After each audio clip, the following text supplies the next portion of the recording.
Je voudrais vous parler aujourd'hui des nouvelles transformées en bonnes nouvelles.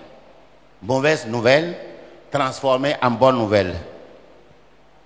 Il y a d'autres passages bibliques que nous allons lire après. Vous savez, dans la vie, nous avons un moment ou un autre reçu de mauvaises nouvelles. Ça nous arrive.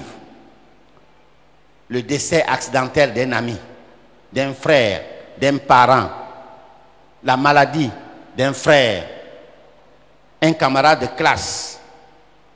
Les mauvaises nouvelles, nous les avons toujours.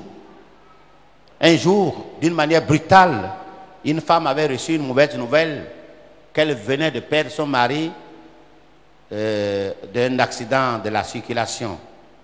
Et le jour-là, elle a dit, oh, la nuit m'est tombée en plein jour. C'était triste de l'entendre dire cela. La nuit m'est tombée en plein jour. Une histoire raconte que dans un village,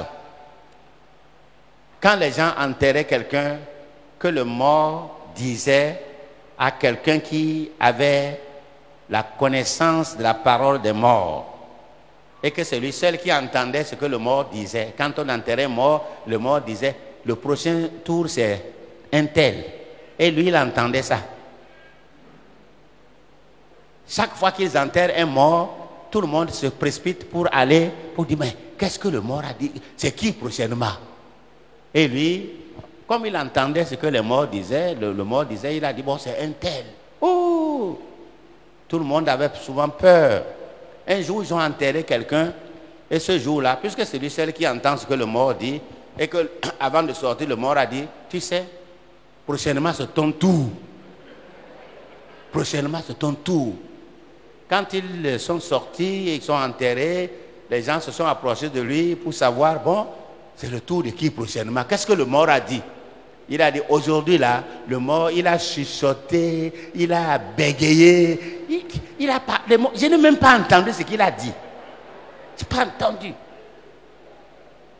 Comme le mort a dit que prochainement c'est ton tour, comme c'est son tour, il dit qu'il n'a pas entendu. Oui, c'est vrai. Hein?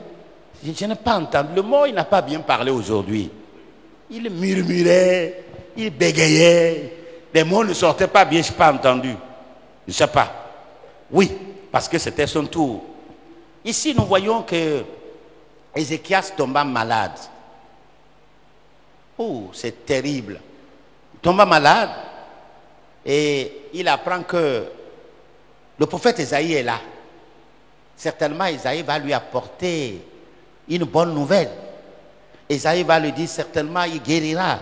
Non, Esaïe vient, il dit, ainsi parle l'Éternel, donne tes ordres à ta maison, car tu vas mourir et tu ne vivras plus. C'est comme un pléonasme là. Hein? Car tu vas mourir. Ouh, quelle mauvaise nouvelle. Mais je voudrais vous dire qu'en Dieu, nous pouvons transformer nos mauvaises nouvelles en bonnes. Alléluia. Voilà la chance que nous avons en Dieu. Nous pouvons transformer nos mauvaises nouvelles en bonnes. Parce que nous avons Dieu avec nous. Oui, vous devez le savoir. Que Dieu est tout puissant. Il peut changer la mauvaise nouvelle en bonne nouvelle. Oui, il le fait. Et il veut le faire ce matin. Donne tes ordres à ta maison car tu vas mourir. Quelle mauvaise nouvelle. Apprendre sa propre mort. Nous aimons peut-être annoncer la mort d'autrui, mais apprendre notre propre mort, c'est difficile. Ézéchias tombe malade. On lui apprend que le prophète Esaïe est là, dans la cour royale. Il dit, faites entrer le prophète. Il s'attendait à une bonne nouvelle, mais là, ce n'était pas une bonne nouvelle. Tu vas mourir. C'est ce que le prophète lui a dit de la part de l'Éternel. Et vous voyez la réaction d'Ézéchias, il tourna son visage contre le mur et se mit à prier. Dieu existe. Dieu est présent, Dieu est immortel, Dieu, il est là. Ézéchias savait bien cela. Il a tourné son visage contre le mur et il s'est mis à prier. Et la Bible nous dit qu'il répandit d'abondantes larmes. Il a pleuré devant Dieu. Quand vous priez, vous croyez que Dieu n'écoute pas. Il écoute vos prières. Il connaît vos larmes. Il connaît vos nuits sans sommeil. Il connaît vos soucis. Il connaît tout. Dieu n'ignore rien. Il connaît tout. Et la réponse de Dieu ne se fit pas attendre ici. Ne s'est pas fait attendre. Dieu a répondu immédiatement. Ésaïe revint. Ésaïe